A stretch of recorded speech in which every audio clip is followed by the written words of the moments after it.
What is going on, everyone? Welcome back to the channel, and today we're going to take a look at my top 10 theatrical releases from last year. Now, some of these have already come out on 4K or Blu-ray, and we're going to take a look at those right here. But some of those, including my number one, has yet to be, spoilers ahead, has yet to be released on 4K. Now, let's get started right now. My number 10 film from 2021, not as good as, the first two films in this series, but still, I thought it was a pretty solid release, and that is The Conjuring 3, The Devil Made Me Do It. Again, not as solid as the first two, but I still think it was a pretty darn good entry into the Conjuring franchise. Not directed by James Wan, and it definitely does show that he was not involved with this, but still a pretty solid entry.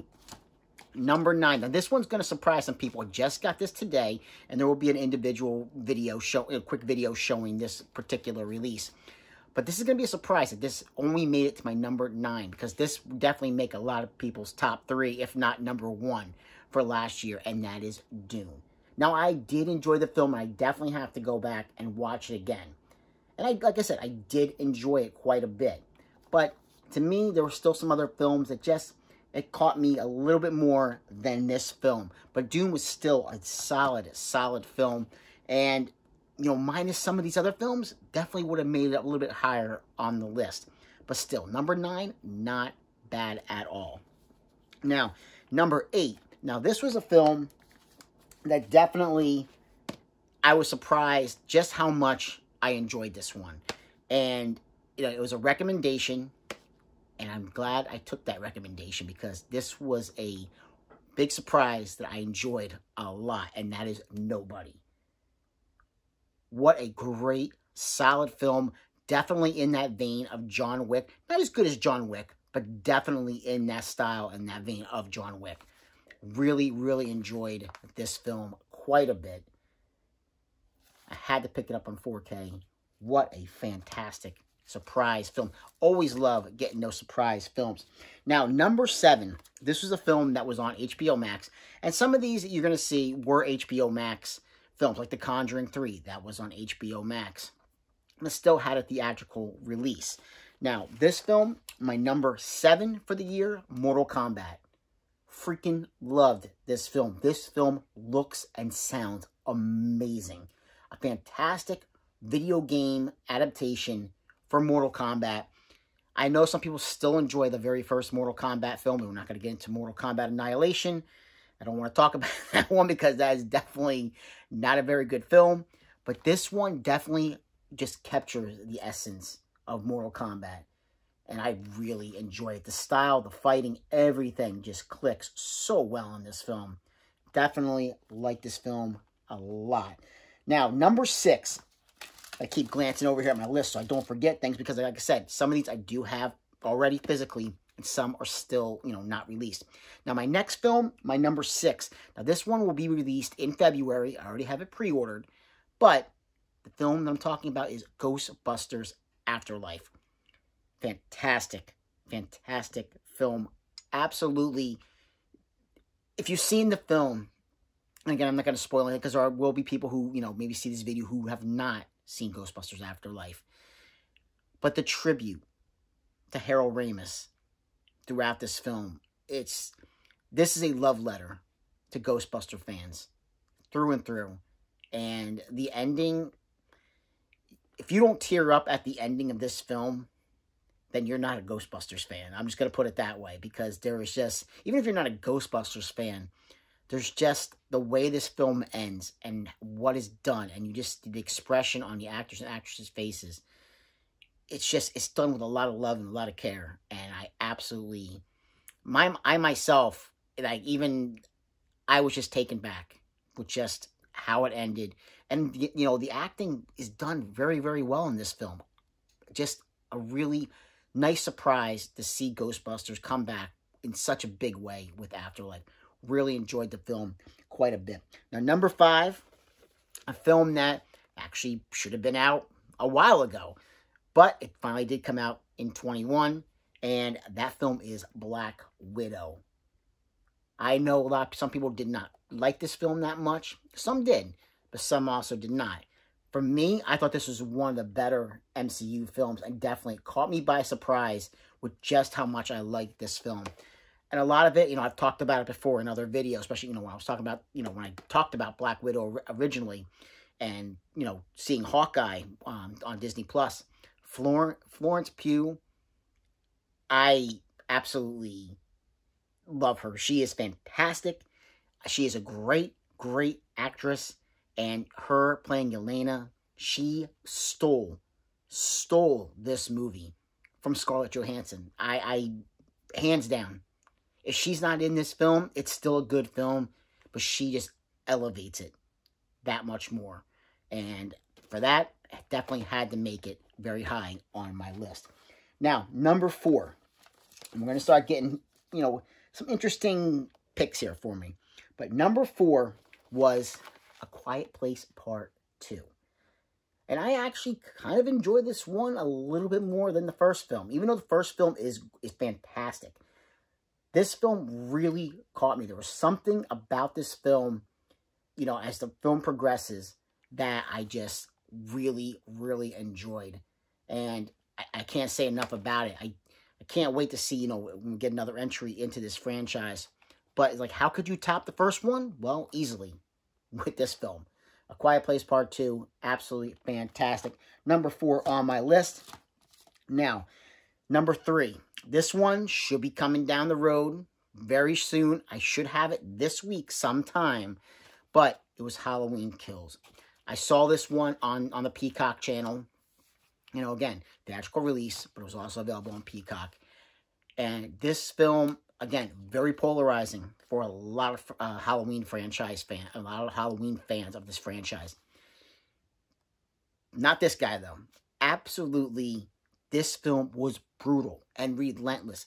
Michael Myers was the absolute killing machine that I wanted to see. He reestablished himself, and maybe for a lot of people, that this is somebody you don't mess with. I loved this film from start to finish. Like I said, brutal. Absolutely brutal. And I loved every freaking second of this film. Absolutely loved it. Now, moving right along. Number 2. This one is going to surprise a lot of people.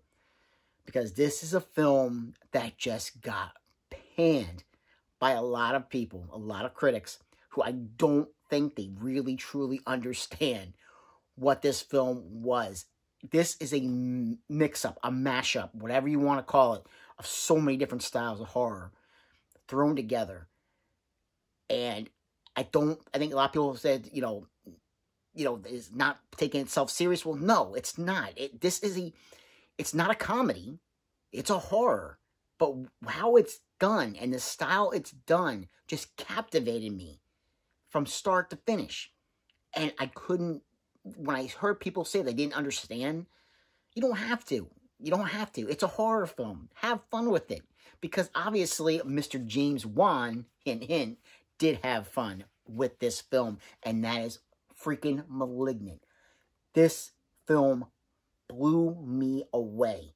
Watched it on HBO Max. Again, it was in theaters. Watched it on HBO Max. The visuals. I wish this got a 4K release because this film looks amazing. Absolutely amazing. I can't say it enough. Loved Malignant. I don't get all the hate for it. Again, I think it's a lot of people who maybe just don't understand what James Wan was going for. He was having fun, people. That's exactly what he was having with this film. Hands down. He wasn't trying to make another Conjuring. He was just making a different style of film. And it looks beautiful. Looks beautiful. I can't say it enough. Love this film. If it does eventually get down the road, get a 4K release, this will be getting upgraded. Absolutely. Because I loved Malignant. Now, number 1 on the list. No surprise. SpiderMan No Way Home. I already have the Steelbook pre-ordered. And what can I say that hasn't already been said about this outstanding movie? The best Spider-Man film that I have ever seen. And, everybody pretty much has already seen the film. So we already know Andrew Garfield and Tobey Maguire. but the reactions from the audience, I mean, you feel it. When they appeared on screen, where I was at, I could, I heard the reactions from everybody. Incredible. This was a film that it really makes you appreciate, everything that has been done, bringing these heroes to life. And what I don't get is, and here's something that I really don't get, is a lot of people don't like the Amazing Spider-Man films with Andrew Garfield. But now that he's back, people want to see Amazing Spider-Man 3. I loved the Amazing Spider-Man films. I actually liked them better than the Tobey Maguire films. But a lot of people didn't like them. So I don't know if it's just more viewing from, people, fans have had a chance to, watch those films more and more over the years since those films came out. And maybe then the love for those has grown a little bit more.